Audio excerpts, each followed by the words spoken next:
Nous allons maintenant débuter la cartographie par la mise en page. Donc sous le menu Vue, vous avez l'icône Créer une mise en page. On va nommer cette mise en page Belan par exemple, et vous mettez OK. Vous basculez maintenant en fait dans le mode de cartographie. Vous cliquez une première fois sur la page blanche et on va déjà changer l'orientation, ce qui permet de voir les différentes fonctions entre portrait et paysage. Vous avez bien évidemment la possibilité de changer le format d'impression. Nous allons rester dans un premier temps sur un format A4.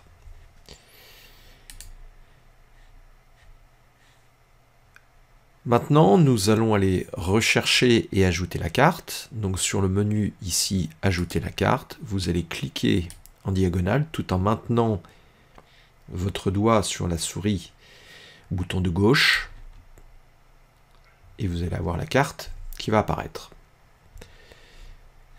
Nous avons ici des zones blanches qui n'ont pas grand intérêt, puisque le but c'est quand même d'imprimer une carte de qualité. Donc, avec cette icône, déplacer le contenu, vous avez la possibilité de recentrer votre carte dans un premier temps et la repositionner, par exemple, au centre de votre feuille. Si maintenant on clique sur la carte, propriété de l'objet, vous avez ensuite un certain nombre d'informations que vous pouvez bien évidemment modifier à votre guise. Donc vous avez en fait essentiellement deux onglets sur lesquels vous allez jouer, qui est la propriété de l'objet et sa mise en page. Les cartes généralement s'expriment bien évidemment toujours à partir d'une échelle. Là, on voit qu'on est à une échelle de 18466, qui signifie strictement rien. On peut toujours commencer, à la limite, par une échelle de 1/20 millième, ce qui semblerait être déjà beaucoup plus réaliste, sauf que en l'état, pour l'instant, ça ne change pas grand-chose. Donc, nous allons passer, par exemple, à du 50 millième. 50 millième, évidemment, c'est une échelle qui est beaucoup plus petite que votre format A4.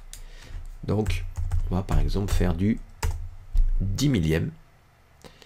Et cette fois-ci, vous avez l'orthophoto qui prend l'intégralité de la page.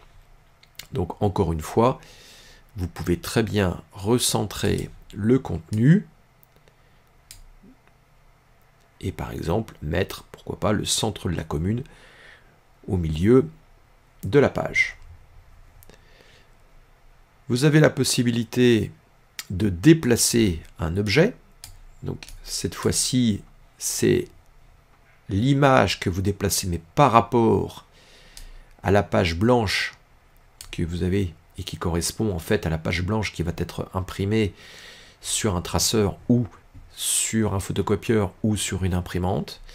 Alors que si vous avez utilisé juste en dessous l'icône déplacer le contenu, c'est la carte à l'intérieur de votre zone de travail qui change. C'est-à-dire que vous centrez par exemple l'orthophoto, mais par rapport à l'emplacement qui est réservé sur votre feuille A4. Voilà dans un premier temps les premiers réglages que vous avez au niveau de la mise en page.